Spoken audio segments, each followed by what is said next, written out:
Shalom,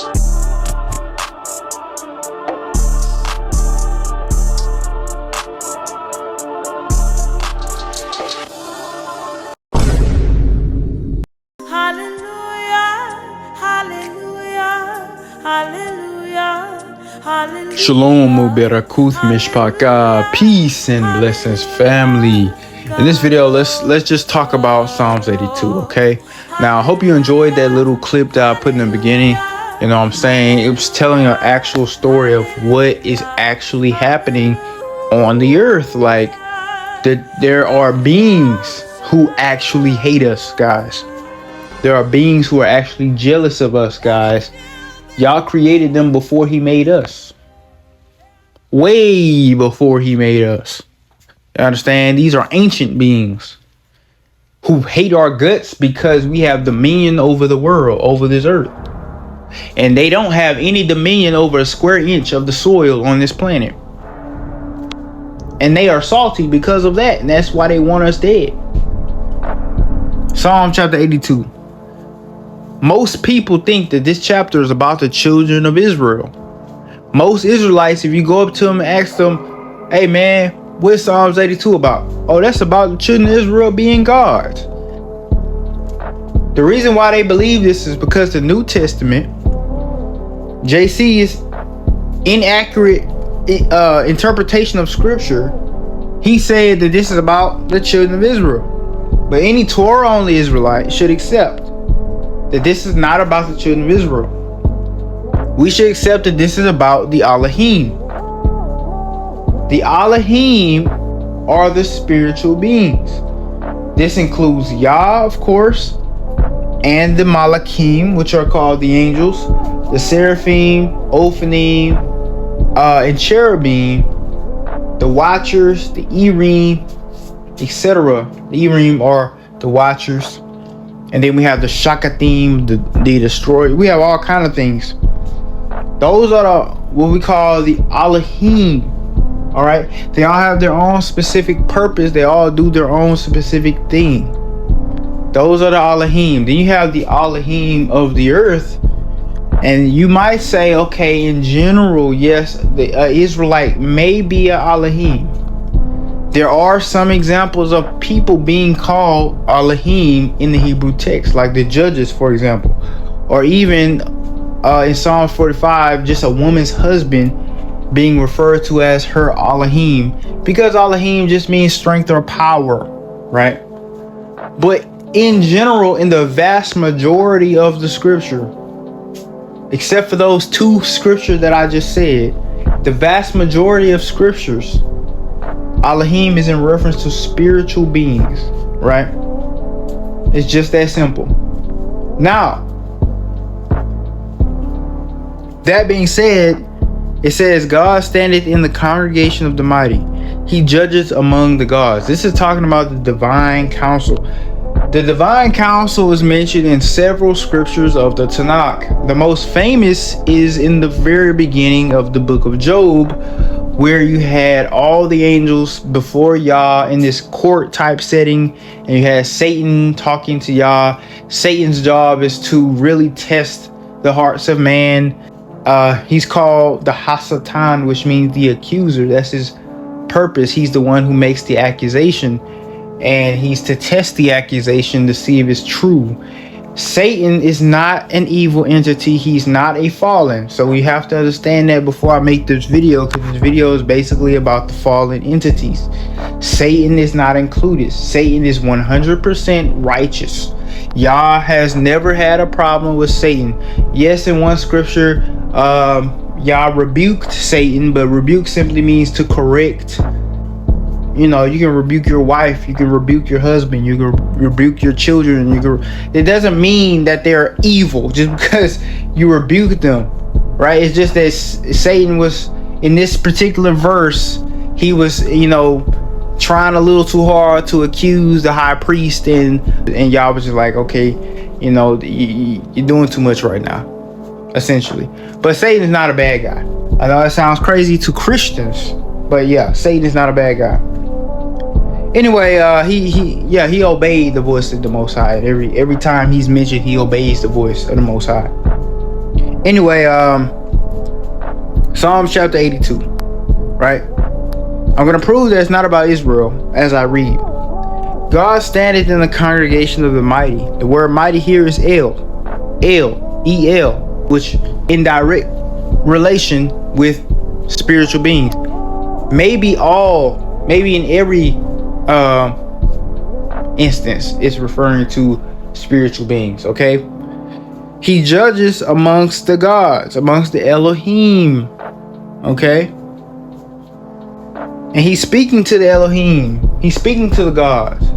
So we know this is not Yah speaking to the children of Israel in the congregation or in the temple or something, because Yah doesn't speak to multiple people at once anymore. He uses prophets. Because you remember when the children of Israel, Yah spoke to the children of Israel from the cloud, and the children of Israel was acting a fool and scared. And Yah said, all right, I'm never speaking to y'all again. Y'all said don't speak to me again, all right. But y'all said it's good. I'm not going to speak to y'all again. I'm just going to send prophets. So y'all sent prophets. So with that being said, y'all is not standing in the holy congregation, the holy temple, speaking to the children of Israel. That's not what this is about.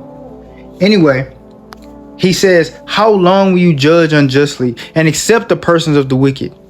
Defend the poor and the fatherless. Do justice to the afflicted and needy. Deliver the poor and the needy. Rid them out of the hand of the wicked. So Yah is telling these Elohim that they need to do better. Why are they not doing their job? One of the tasks that Yah gave a lot of these Elohim is to protect humanity. Keep humanity functioning properly. Save them out of the hand of the wicked. Help the poor. Help the needy. That is one of the jobs of these angelic beings. Alright? But they didn't want to do that. Of course not. Because a lot of them are jealous of humans. It said they know not, neither will they understand. They walk on in darkness, and all the foundations of the earth are out of course. Okay? Man doesn't understand the true complexity of this world. Man is constantly saying, if God is real, why is there so much suffering? Why is there so much war? Why is there so much famine? Why is there so much drought and genocide and hurricanes and tornadoes and cancer and this and that and the third? But guess what? Scripture says man will never understand. Man walks in darkness. They don't understand why the foundations of the earth are out of course. But the foundations of the earth are out of course because of the fallen. The fallen. Remember, everything was perfect and right in the beginning, but then the fallen messed that up.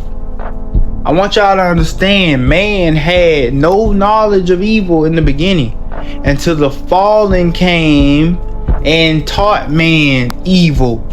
You understand? When fallen came and taught man evil, now we know evil.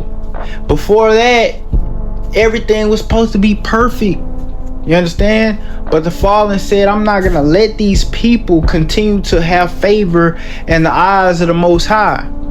I'm going to make these people seem vile in the eyes of the Most High. I'm going to ruin these people's reputation. And throughout scripture, we got the Most High being angry with the humans, but the whole time what Yah is not telling us is that most of his anger is actually towards these fallen. He ain't gonna tell us that because that doesn't apply to us. We can't really do much with that information. That's not our business, but that's the truth. And he's gonna destroy and wipe out literally 100% of every fallen angel in existence. Every single entity that disagrees with him, he's gonna purge them out from the spiritual realm, and he's gonna put them into the pit. How is y'all gonna get them out of the spiritual realm? He gotta turn them to humans first. Humanity is the vessel. He gotta turn them to a human first, and that's the way they can die. They can't die in angel form. Energy cannot be destroyed. It can only be transformed. He turns them to physical matter. In a physical state, they can suffer and feel pain and die. Once they die, they can go down to the pit and Sheol. They can't really go down to Sheol in the angelic form because they're too powerful and to be into Sheol. They have to be weakened by having most of their energy depleted by being turned to humans. So what we have to understand is angels, their spirit stays within them. They live forever. Humans, our spirit wears away. It wastes away. We can never live forever. So when these spiritual beings are turned to humans, it's essentially like they're being turned into a cloud that fades away, that vaporizes into the nothingness, into the ether. So, and then they eventually go down to the pit and die, and they never rise again. That's what Yah does to the wicked spiritual beings when he finds iniquity in them. Yah said, I have said ye are gods. All of you are children of the Most High. But ye shall die like men and fall like one of the princes. Now we know this is not about the Israelites, because the word like means in comparison of. You cannot compare man to man. You cannot say man shall die like man. So this cannot be about the children of Yasharal, because the children of Yasharal was going to die anyway. Every Israelite that has ever existed has also died, except for the ones that are alive today, right? With that being said, guys, how can y'all be saying the children of Israel will die like men if they are already dying, if they were already gonna die, and they are already men? So this is not about something that can die, and it's not about something that's a man. This is about something that's eternal and something that's spiritual, and that will be a spiritual being. All right, guys. That being said, it's not about Israel. It says, but ye shall die like men and fall like one of the princes. Arise, O God, judge the earth, for thou shalt inherit all nations. Now, the reason why it says thou shalt inherit all nations is because these other entities were given the charge to take care of all the nations. If we read in the book of Jasher, right, we will see that in the book of Jasher it states that there are 70 angels that stand before Yah. Also, we read in Genesis chapter 10, there are 70 nations of the world other than the Hebrews, other than people that come from Abraham and Lot. The people that come from Abraham and Lot, Yah is their God. That's why Yah tells us to treat the Hebrews differently, especially if they're a servant and the servants of the other nations, because Yah is their God. He takes mercy and pity over them. The other nations, the other angels are supposed to watch over and protect them, but they're not. Instead, they come down to teach them sorcery, witchcraft, murder, and war. So with that being said, nah, they're not teaching them any type of good at all. They're not helping them. They're not doing anything at all other than affecting them negatively. So y'all saying, look, now since y'all not doing your job, I'm going to send y'all to earth and y'all going to die like men. And also, the prophet Asaph, who wrote this chapter, says, arise, O God, judge the earth, for thou shalt inherit all nations. Meaning Yah is going to now be in charge of all the nations. He's not going to just have these angels over these nations. It's not going to be any type of middleman or anything for these other nations, non-Hebrew nations. Now all nations are going to be in direct care of Yah. Meaning Yah is going to take care of all these nations all the time. He's not going to have angels doing it, because there are angels over Magog, Cush, Phut, Mizraim, Chittim, Assyria, all these different nations of the earth. There's an angel over them. Yah is going to get rid of these angels, and Yah is going to be directly over all these nations. You understand? That's how it's going to be. Yah is already over all the nations, but now he's going to be directly over all the nations, because there's not going to be any angels in between. It's just going to be Yah and the nations. Now, what I'm saying is not false about Yah sending these beings as men, in the form of men, when he finds iniquity in them. This is a fact, guys. A lot of our rulers and a lot of our kings are actually angels that look like people. And the reason why they're on earth is because Yah found iniquity in them, and they're serving their last few 70 years or 50 years or however long they're going to live until they die. You understand? They're basically in prison. But Yah punishes by giving you what you want. Very interesting symbolism when it comes to Yah. Just like how we killed our babies and sacrificed them to other gods. Yah said, oh, you didn't want your babies? I'm going to send a nation against them that's going to take your babies from you. You didn't want them, so I'm going to send a nation against you that's going to take them from you. Just like our people served other gods, Yah sent a nation against us that's going to give us another God. Oh, you didn't want to serve me, so I'm gonna give you another.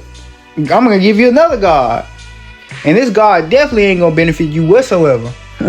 This God just gonna weaken you. He ain't gonna benefit you whatsoever, like I would, like my words would, right? So with that being said, Yah punishes by giving the people who he's punishing what they want. These angels basically wanted to be people. They wanted our position. They wanted our dominion. So Yah said, all right, you want to be people? I'm gonna send you to the earth as a person, and now you're gonna die, because that's what people do. They die and they feel pain. You never felt pain. This whole time you've been in existence, you never felt pain. Guess what? Now you're gonna feel pain. Get this, Ezekiel chapter 28 verse 12. Son of man, take up lamentation upon the king of Tyrus, and say unto him, thus saith Yahuwah Elohim, thou sealest up the sum, full of wisdom and perfect in beauty. Thou hast been in Eden, the garden of Elohim. Every precious stone was thy covering, the sardius, the topaz, and the diamond, the beryl, the onyx, and the jasper, the sapphire, the emerald, and the carbuncle, and the gold. And the workmanship of thy tabrets and thy pipes was prepared in thee in the day that thou was created.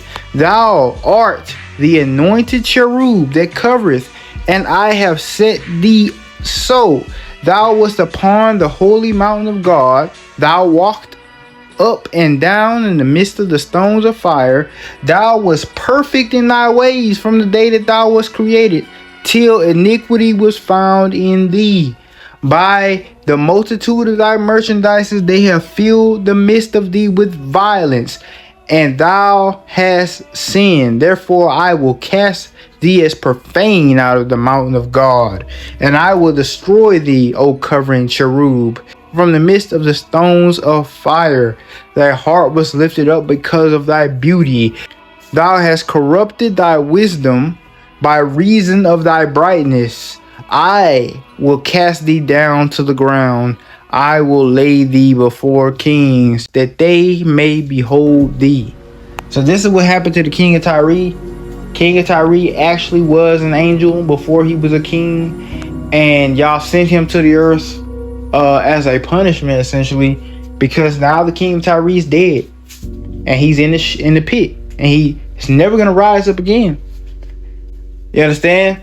But before he punishes these things for eternity, he lets them have a prosperous and enjoyable time for just a little. It's kind of like when you're about to give somebody a death sentence and they get to pick their last meal. You know, you eat it for an hour, then they electrocute you and you're dead, or they give you the lethal injection and you're dead, right? This is kind of the same type of thing, right? These things have been existing for eons, unmeasurable amount of time.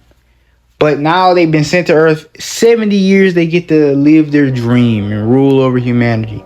Then they just die. And then now they're dead, they're gone. Isaiah 14 verse 1. For Yahuwah will have mercy on Jacob, and will yet choose Yasharal, and will set them in their own land.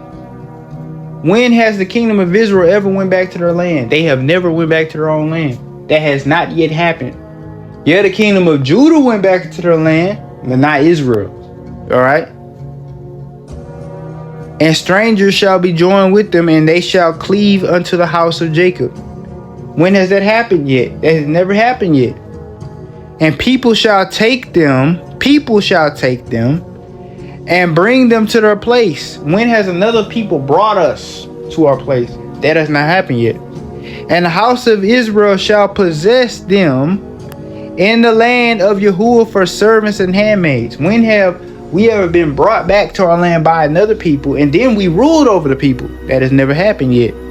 And they shall take them captives, who captives they were, and they shall rule over their oppressors. When has that happened? That has not happened yet.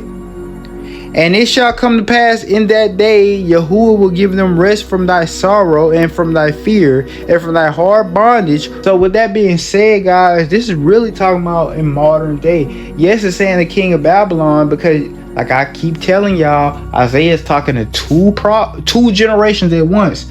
So it's like in one verse he's talking to them, in one verse he's talking to us. You gotta understand, what we really dealing with when we're reading these prophets. Isaiah in general is a particular spectacular prophet because he's talking to literal 2025 Negroes, and he's talking to 720 BC Negroes at the same time. You understand? At the same exact time. Again, Isaiah 14 is about Babylon, guys, but it's not just about Babylon. It's about really all the ruling nations of the earth to come after Babylon as well. Verse 4 says that thou shalt take up this proverb against the king of Babylon and say, how hath the oppressor ceased, the golden city ceased? Yahuwah hath broken the staff of the wicked and the scepter of the rulers. Right? Who smote the people in wrath with a continual stroke. He hath ruled the nations in anger and is persecuted and none hindereth. The world is at rest and is quiet. They break forth into singing. This is how we know it's not just about the king of Babylon. It's also about the king that come after. It's all about the fallen in general, because after the king of Babylon died, I mean, there was still more wickedness after that. So there was never a time of pure rest. That's going to be in the future after these modern kings perish, right? These modern fallen entities die off. Yea, the fir trees rejoice at thee, and the cedars of Lebanon, saying, since thou art laid down, no feller is come against us, meaning no axe will come against us. Understand, the trees are saying, since the king of Babylon is laid down, guess what? We ain't finna be cut down no more. Now, what other time period have we seen so many trees being cut down that the temperature of the regions where those trees have been cut down have increased significantly because there's no shade? That's today, my brothers and sisters.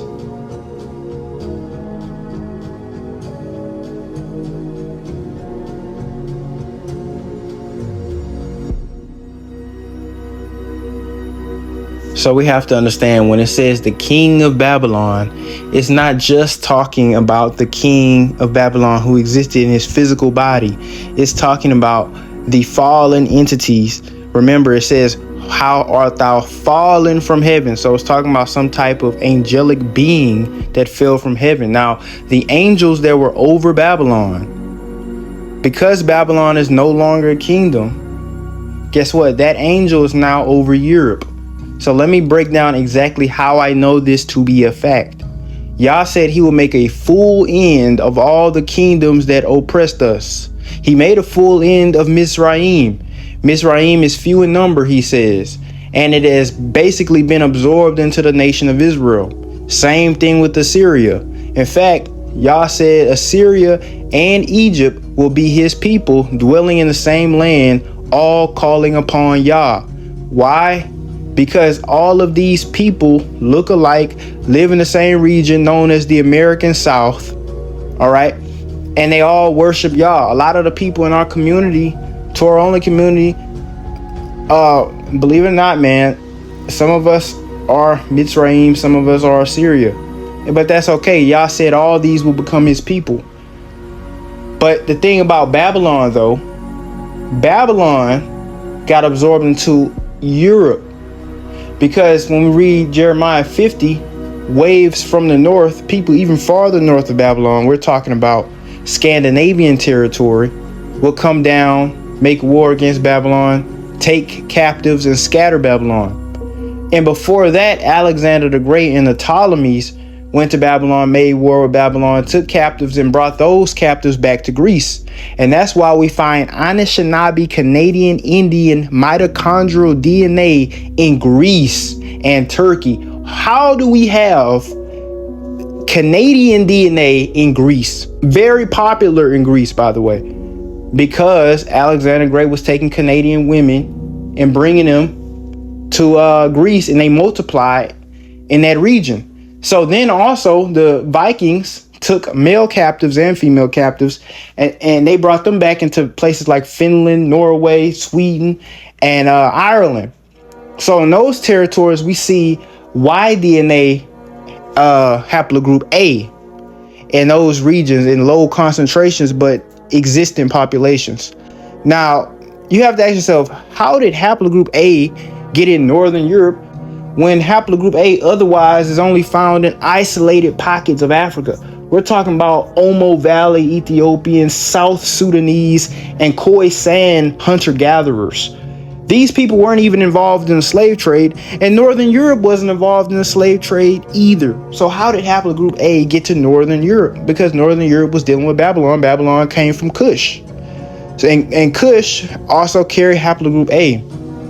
That being said, Babylonian DNA is in fact found in Europe. Babylonians did become basically absorbed into the European population, and Europeans do in fact have Babylonian DNA. The angel that was over Babylon is in fact over Europe now, and so that's why Isaiah 14 kind of merges the two, because the concepts of both empires, though they be during different time periods, they correspond to each other. You understand? So when these people are destroyed, when these quote unquote people are destroyed, of course the trees are going to rejoice. Of course they're going to break forth into singing. It's an egotistical, just psychotic world that these people live in, of just let's destroy the earth, right? And they're doing this just to kill off humanity, guys. The people who rule these corporations are not people. They're not doing this to make a check. They're not doing this to fill their pockets. They're not doing this to feed their families. These people are doing this because they have a specific demand, you know, about supply and demand. But their demand is no humans. That's their demand, and they have to meet that demand. Now, you might be asking, what in the world does cutting down trees have to do with trying to kill humanity? Pretty much anything that's killing humanity all traces back to them cutting down the trees. Think about it. All the fast food industries depend on deforestation. They need to cut down hella acres to make beef cattle farms, to make canola oil plantations, palm oil plantations. And then plus, the canola oil is highly poisonous. It damages every single system of the body, right? Same thing with all other types of seed oils that they're growing, right? And then they're cutting down these trees to then make chemical plants, to then produce your plastic pellets, to then create BPA, which is lowering testosterone and decreasing sperm count. All your toxic ingredients in all your food are made from crude oil, which comes underground. But in order to drill that crude oil, they got to cut down the trees first. Your 5G towers, guess what? They're trying to put those 5G towers in more and more places. But guess what? They got to get rid of the trees. They got to clear out space for that stuff. They got to clear out space for the electrical plants. And in order to meet that demand, they have to provide a supply that ultimately kills off humanity. You understand? So with that being said, let me just tell you guys that this all is about the rulers of the world from the time of Babylon till now. And once they be destroyed, the whole earth is happy. The trees are rejoicing. Everything is rejoicing, guys. And then we got verse 12. You already know how they're fallen from heaven, O Lucifer, son of morning, how they're cut down to the ground, which is weakened the nations. For thou hast in thy heart, I will ascend to heaven, I will exalt my throne above the stars of God, I will sit among the congregation in the side of the north. Okay, guys, also I want to say Elon Musk is one of them as well. We have the SpaceX program that he's created. No human, no one man in the history of existence has ever put so much money into space travel as Elon Musk, who has ever sent rockets actually into space like this man. Just one guy did this, guys. So with that being said, I mean, this dude is actually making rockets, guys. He's at one man making rockets. This guy wants to figure out how to get back to the sides of the north, how to get above the stars of God, how to get back to the congregation of the Most High so that he does not be included in the great destruction. Verse 14 says, I will ascend above the heights of the clouds. I will be like the Most High. Verse 15 says, yet thou shalt be brought down to hell, to the sides of the pit. All these beings are going to be brought down to the sides of the pit. They that see thee shall narrowly look upon thee and consider thee, saying, is this the man that made the earth to tremble, that did shake kingdoms? These beings produce nuclear and atomic bombs. These beings produce nuclear and atomic bombs, right? It's these beings that live today doing this. So it's not just about Nebuchadnezzar. It said that made the world as a wilderness, that destroyed the cities thereof. Only one nation of people, only one time period has ever created such a thing. That's not Babylon, guys. That's the modern Magogites. The people that's over them, over the children of Japhet, Magog, Gomer, the people that's over them, guess what? They are the fallen. You know what I'm saying? It's just the same exact type of thing, except applied to a different time period. Understand, Isaiah was talking to two generations. I already put this out in another video. Isaiah was talking to two generations at once. That made the world as a wilderness, that destroyed the cities of earth, that opened not the house of the prisoners. Man, why does Magog have more prisoners in his prisons than any other nations of the earth?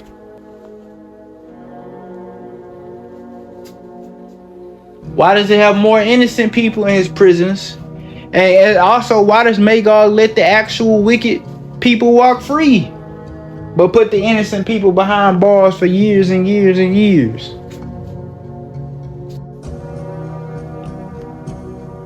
One of the things that the children of Yasharal were chosen to do is not only to show the world a positive example of righteousness, not only to show the world what, happens when Yahuwah is with you, through all the strong, powerful things that Yahuwah did for us, like splitting the Red Sea, drowning an entire army,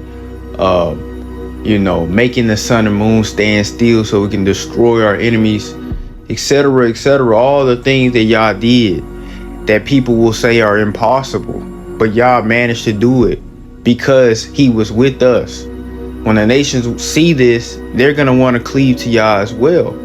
They're going to want to turn to Torah as well.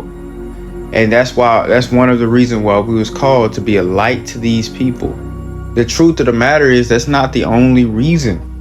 Yah also chose us that we may actually rid and free the world from the reign of terror of these fallen entities. Because in the book of Deuteronomy chapter 7, if we go up to verse 6, it says, for thou art an holy people unto Yahuwah thy Elohim. Yahuwah thy Elohim have chosen thee to be a special people unto himself, above all people that are upon the face of the earth. So let me explain something to you. If we kept the commandments and we stayed above all the people, we wouldn't have no evil elites. We wouldn't have no evil elites ruining the world. If we would have kept the commandments, guess what? We wouldn't have no evil elites ruining this world. Think about that. Because again, Yahuwah sends these things down as humans. These humans become the wicked. They become the kings of the earth. And the children of Yasharal were given the authority to destroy the wicked kings of the earth. Now, let me explain something to you. The word Yasharal, every word in Hebrew has a dual meaning. It has a literal meaning and it has a basically what you call phonetic meaning, when you break down every single letter and it spells out a sentence and it defines the word. So when we have Yasharal, literal meaning is prevails with God, because he prevailed with man and with God. Now let me explain something to you. Do you think, yes, we understand Yah came down in the form of an angel to wrestle with Jacob, but do you think Yah named Jacob Israel because we will be prevailing against Yah? Obviously not. We're not going to be prevailing against Yah. Prevail means to win. We're not winning no fight, no battle against Yah in any type of real scenario. Yah symbolically saying the children of Yasharal is going to prevail against the gods, the Elohim. Now let's break down Yasharal or Yasharal, however you want to pronounce it. Shibboleth, depending on what part of the region of Canaan you lived in, right? You would pronounce it differently. The shin sometimes is pronounced like sa. Just an accent thing, dialect thing. I say Yasharal, that's probably what my ancestors would have said because it just feels more natural for me than Yasharal. You might say Yasharal. It's okay, you know. It's no strife. They're both correct. Anyway, so when we have Yasharal, that is Yad, Shin, Resh, Lamed. Understand what these letters mean. Yad means hand, okay? Shin means consume. Consume or destroy, like fire. That's what it represents. Not eat, but to burn, right? To devour with fire, essentially. Resh means high or lifted up, especially a king, okay? Because it represents the head of a king. And Lamed represents a rod, which was held by the king, like a scepter, okay? Literally, Yasharal means hand that consumes the high rod, hand that consumes the kings of the earth. We are the ones whose job is to destroy the kings, okay? The kings of the world, because these kings of the world are the fallen. They are the gods we will prevail against. You understand? They are the gods that we are meant to prevail against. Yah said that if we are righteous, he will expand our borders to the utmost sea, which means we're going to take over the world. Just like the Europeans, the sun does not set on the British Empire, they say, because the British Empire took over the whole world.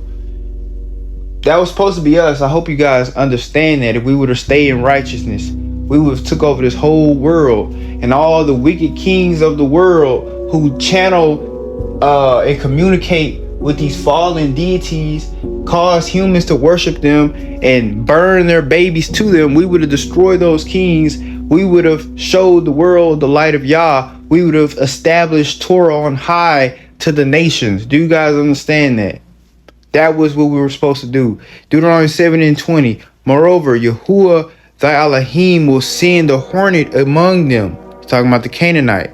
Until they that are left and hide themselves from thee be destroyed.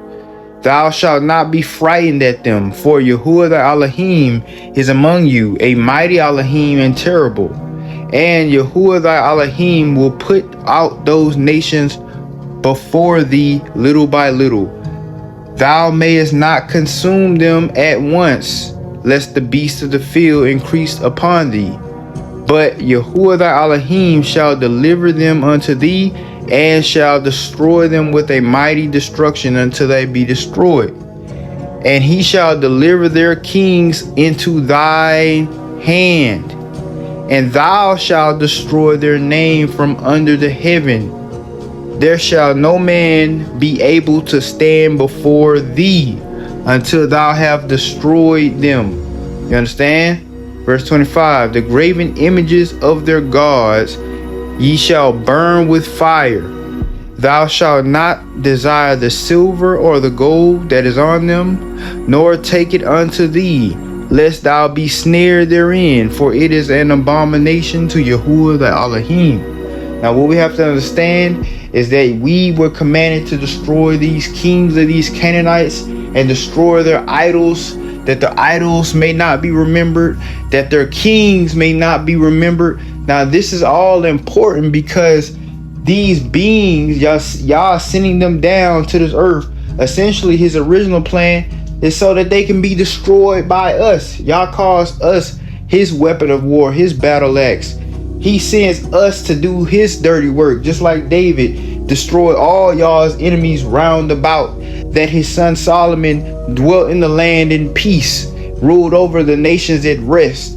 You guys understand how, a lot of people don't understand how powerful David was. A lot of people really don't get it. Like, people think Samson destroyed the most people, but that's not true.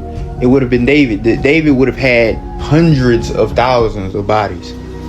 Like, he was not the guy to mess around. He was destroying all of y'all's enemies, all of them. And to the point where after David, there wasn't really much to do anymore. There wasn't much people to destroy anymore. That's one of the reasons why y'all love David so much. He was willing to get his hands dirty to eliminate wickedness out of the land. You understand? And a lot of our people wasn't trying to do that.